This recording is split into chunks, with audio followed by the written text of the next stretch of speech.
Well, welcome everyone. Thank you so much for coming to the session on inclusion in law services. My name is Erin Leonti. I'm the Vice President of Social Purpose at Clio, and I'm excited to share that we've got a dual mandate as it relates to social purpose. Internally, we're working to increase the diversity of our talent by partnering with our leaders to build their inclusive capabilities.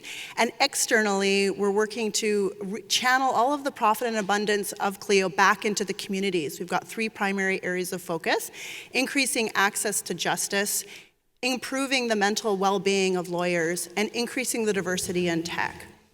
And so I just want to get a bit of a sense of who's in the audience today. If you could raise your hand if you're a solo practitioner. Let's see who we've got in the room. Great, excellent. And raise your hand if you're a practicing attorney in a law firm. Great, thanks. And then if you're a paralegal, admin support, operations, IT. Great to see. Okay, and one last question for you. Raise your hand if you are here from the US. Okay, majority. And how about Canada? Woo, Canada. Great to see you. And how about outside North America? Did I hear anyone? Nice, awesome. Okay, well, we're going to get started here. Just to give you a sense of our time together, we're going to ask the panelists to introduce themselves in just a moment, and then you'll hear from each of the panelists. We'll hopefully have about 20 minutes for that, and then we'll save 10 minutes at the end of the session for questions. So feel free to jot down any questions that you have, and we'll certainly reserve time for that. And then we'll make sure we have a hard stop at the top of the hour so you can get to the next session. So thanks again for joining. The primary objective for this session is to really help you identify barriers to inclusion and accessibility as you deliver legal services, and really identify some opportunities to increase and improve the inclusive experience for your clients. So that's what we hope for you to take away. So Tammy, why don't you kick us off by introducing yourself? Good afternoon, everyone. My name is Tammy Shiambade, and I'm a Houston-based attorney that helps people establish their businesses, protect their names, and keep their profits. And we do that by helping them strategically set up their businesses and get their intellectual property registered. That's about it. Great, thanks, Tammy. Brooke. Hi, everyone. I'm Brooke Weitzman. I'm a California-based attorney. I founded and run a small nonprofit called the Elder Law and Disability Rights Center. And what we do is about half low-cost sliding scale services focused on elder law needs, a lot of low-income end-of-life planning, and about half no-cost free services, often impact litigation focused on housing and homelessness. Yeah. Good afternoon, I'm Alan Rodriguez. I'm the founder and CEO of 1-400. We're a law innovation agency that helps create digital experiences that connects law firms with people who need their services. But I wear a couple of hats. One of the hats that I'm wearing here today is I'm also the owner of an ABS law firm. I'm not a lawyer, but I am the majority shareholder of Singular Law Group in Arizona, and also an investor and advisor in legal tech. Great, thanks so much. So the first question we have is for each of you. Now, knowing that we have an audience from all over the world, different practices, different rules, and you each bring diverse perspectives and wear many hats, I think it might be helpful to just level set on what inclusivity means to you and maybe share a little bit about how that shows up in your work. Amy, do you want to start us off? Sure. So I'll start with this. I'll say that inclusivity to me is making sure that you are actually making room for everyone in your organization.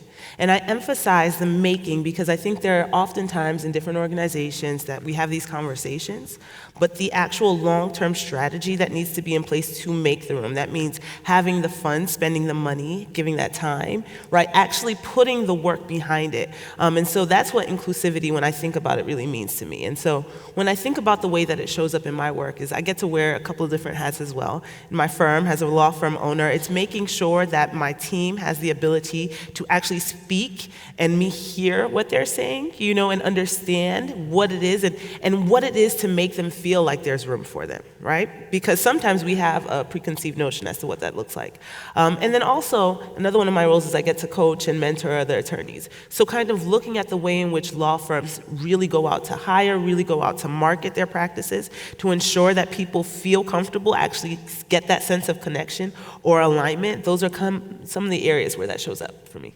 I love that. I heard you say the word feel, right? And connection we know is currency, and it's one thing to be seen, but to feel seen is a whole other level, depending on your experience. Thanks, Tim. Brooke. So I think for me, it is kind of similarly, it's an active thing that we're doing at each step in each of the hats that we wear as lawyers. So as a nonprofit, it starts at our board, making sure that when we're recruiting and building a board, that we're looking at diversity, equity, and inclusion at every step of the way, that we're considering those things when we do our strategic planning for growth for staff, from hiring to training, making sure we're doing everything from trauma-informed care to secondary and vicarious trauma training so that our staff are prepared to be inclusive and to hear from each other and from our clients. And then at our clients, a lot of the work that we do involves working with unhoused communities. And so making sure that when those communities who are often marginalized communities, often people of color, often seniors or people with disabilities, that we are working to put the voices of those communities first and that we're hearing what they need. That when we look at inclusion for us, housing justice is racial justice, that housing justice is age justice, and is disability justice. And so we look at each community, for example, fastest growing homeless community in our country, in the US, is senior women. It's women who thought they did everything the way that they thought they were supposed to and planned for their future, but lived longer than they thought they could and could never have imagined the cost of living. And so for us, inclusivity means that at every level we're looking at the needs of the communities that we are and that we're working with and figuring out how to incorporate those. Great, thanks, Brooke. You're really demystifying and debunking a lot of myths about the population and expanding it. It's a broader scope that you're working with. Thanks, Brooke. Ellen. Well, I love both of the definitions thus far about what it means to them, especially Temi, your theme of making room for everybody. I'm going to talk a little bit about it, what it means to me from sort of a business perspective, right? So I'm a legal professional, has been working in the industry for 21 years. I've got a lot of experience in creating technology, trying to create one-to-many relationships so we can help solve the access to justice problem. And I've got this label, I should be called technologist or president or CEO, but instead, most of the time in the industry, I get called non-lawyer, right? Like you're either a lawyer or non-lawyer. And so inclusiveness to some degree is, making sure that everybody's recognized for the totality of delivery of legal services, high quality experiences, right? So when I see that the industry needs more inclusiveness, there's a lot of people that are doing great work in making sure that the demographic profile of the legal industry is kind of more closely resembles the general public. For me, a lot of that work is making sure that all the contributors to to positive legal outcomes for the consumer are also recognized. So for me, it's changing some of the dialogue, changing some of the vocabulary that we use that kind of show the differentiations. Lawyer versus non-lawyer is one example, but rather, how do we create an environment, use a new form of vocabulary, use a new way of thinking about the contributions that people make so that we're a more inclusive and think of ourselves as more of a delivery engine for high quality services together. Nice. Ellen, I've heard you speak in the past about really making the client the hero of the story, and you're working feverishly to build the ground up, building your firm from the ground up, really focusing on the client's needs. And growth is something that's important to a lot of law firms. I'm curious if you can share, how inclusivity within the legal sector is helping to drive growth. Yeah, it's a great question. There's all sorts of ways that it is, but let's say, take, for example, small businesses. In small businesses, one of the fastest growing groups in small business is Hispanic or Latino-owned businesses. They're growing at a rate 26% faster than any other ethnic group in America. They're creating more jobs, generating more revenue. But these small business owners are the less likely to actually get funding, to get legal services, that sort of thing. They have the lowest access in a lot of these areas, right? So a firm that kind of might understand that, right, and start developing services around educating this particular population of people stands to benefit tremendously, right? As these businesses mature, this is one way where making sure that we're not using simple software to translate your webpage into Spanish, but rather kind of understand the true needs of Latino-owned businesses, what their struggles are, and developing legal solutions for them particularly. You will find exponential growth growing with them as they become billion-dollar company owners. I'm part of this Latino business group. There's people in this group that are generating $280 million in revenue, running janitorial services in the Bay Area for like a Navy base. They have the money. What they don't have is the relationships with lawyers or law firms that have made efforts to reach out to them and participate. So that's an example of how we could learn about various communities and benefit from a business perspective as well. One smaller technological example, ADA compliance, so ADA website. There are 12.5 million Americans with visual disabilities in America. And if with a simple plug-in, you could make your website ADA compatible so that people with specialized devices can actually read the content that you've all spent a lot of time and money on developing for your website, that opens up the market to 12.5 million potential customers. So there's a couple of ways that we can do that. I'm glad you mentioned that point on accessibility. An interesting point that I learned recently is that the online digital screeners and tools to support with that actually only capture about 30% of the gaps, and really there's a strong need for folks to plan to invest in engaging humans as user testers to really ensure that we're meeting the full need. But it's such an important and critical step. Tamia, I noticed you had a comment to share as well on that. Yeah, I was, as you were describing that, I was thinking about just even from a research-based perspective in terms of the ways in which industries and opening up these different markets are. So one piece of data that is kind of important to keep in mind is that in firms that have higher levels of diversity and inclusion within their hiring or within their firm structure, there's usually a $180,000 take-home difference on average. That was a study done by the ABA. And so then again, when you're thinking outside of just the legal industry, right? Because oftentimes we find ourselves really pigeonholed in terms of just thinking about it.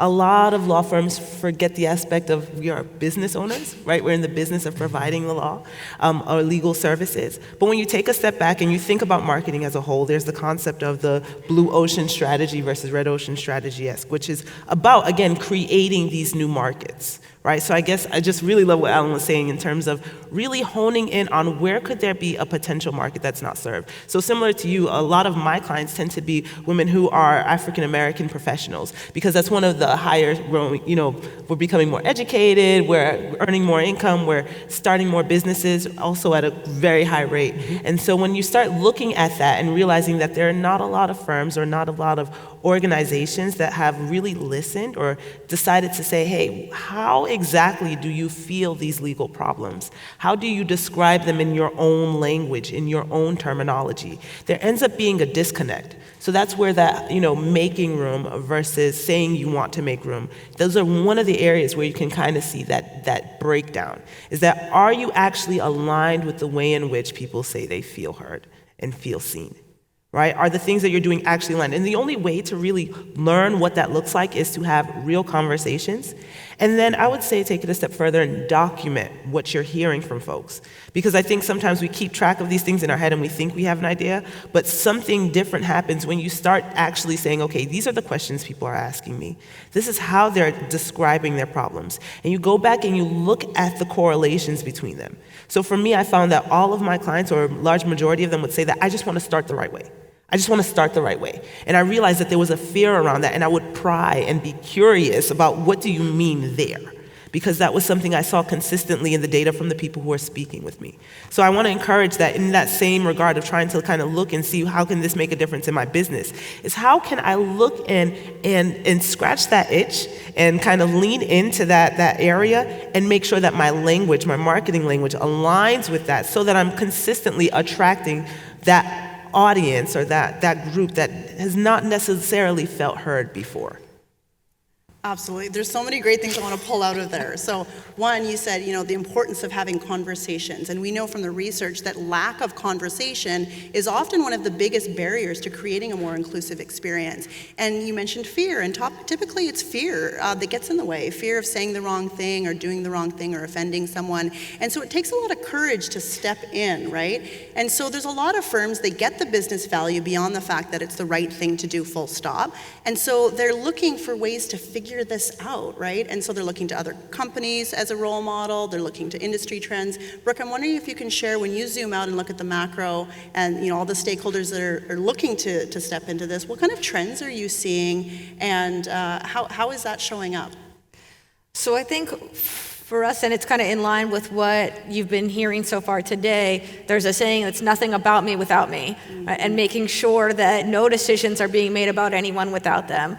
And so whether that's at the board level and making sure that the board is representative as much as it can be within the confines of the law of the people that we're serving, making sure at the staff level that everyone, like we've talked about a little bit, is being heard, having an opportunity to be heard inside of the rooms where decisions are being made, and at the client level. And so we're seeing that more and more in law firms that we partner with, the pro bono firms that come to work on cases with us, that they're hearing from their clients that they want to see diversity and inclusion, and we're seeing that in the faces of who we work with. And we see that in the way that nonprofits like us are working directly with our clients when we're going to our clients where they are and having them dictate the goals of the work that we're doing, which is not always the goal that we would have set out to do, but is, in line with the idea and the knowledge that our clients know what they need in their circumstances better than we are going to know, and that having them in the room and as part of the decision making and doing nothing about them without them is the best way to get inclusive and productive end results. Excellent. Can I make a comment on that, by the way? I appreciate you sharing that with the audience.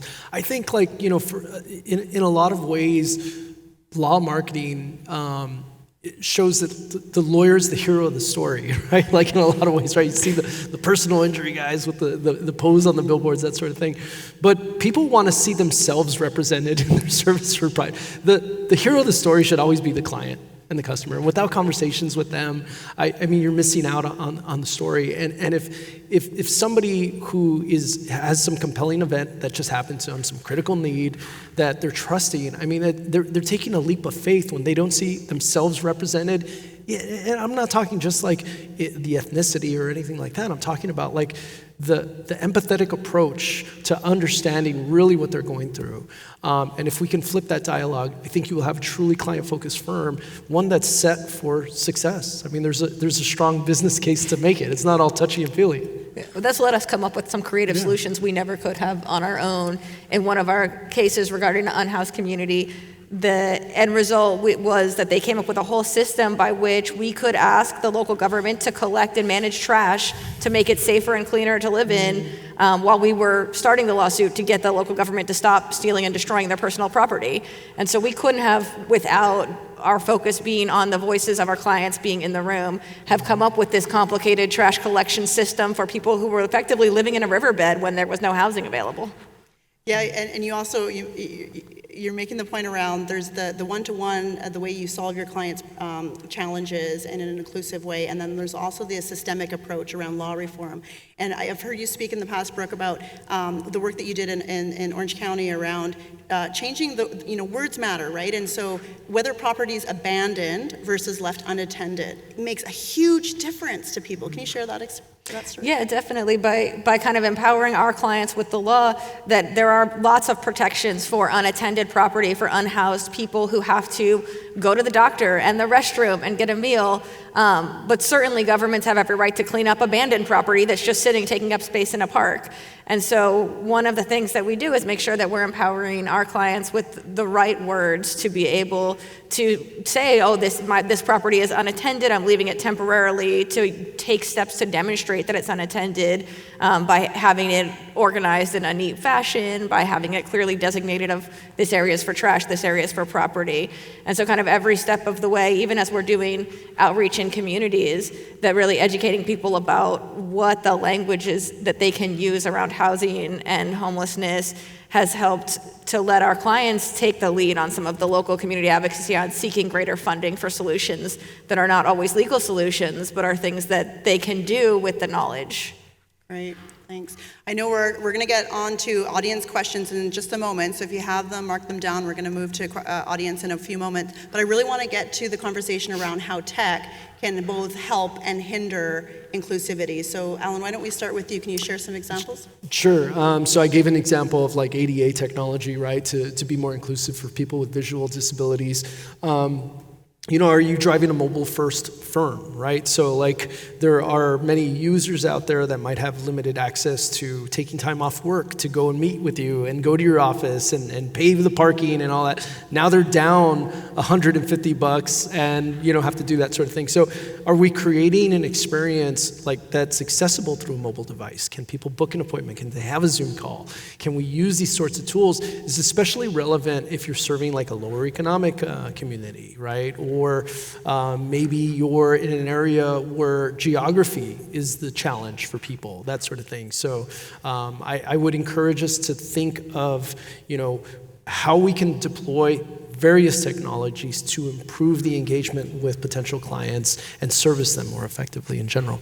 Great, thanks. Brooke, anything to add, or Tammy, before we go to audience? Just real quickly, I think that, for particularly for the low-income communities that I'm serving, that our firm is serving, the access to technology is both the greatest benefit there could ever be and this terrifying disaster waiting to happen.